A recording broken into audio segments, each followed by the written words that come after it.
I hit this issue today and here is the quick fix that solved it. Adding a debit card to your Webull account is straightforward if you follow these steps. Step 1. Open the Webull app. Launch the Webull app on your device and log into your account. Make sure you have the latest version of the app for the best experience. Step 2. Navigate to the account settings. Once logged in, tap on the menu icon located at the bottom right corner of the screen. From there, select Account Settings to access your account options.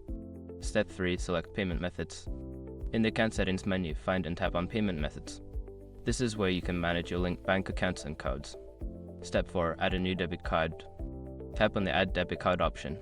Enter your debit card details, including the card number, expiration date, and CVV. Make sure to double check for any typos, as an incorrect number will cause an error. Step 5. Confirm and save. After entering your card information, review it for accuracy and then tap Save. You may need to verify your identity through a code sent to your phone or email. Now you're all set to use your debit card on Webull. If you run into any issues, just double check your card details and ensure your app is updated. Happy trading!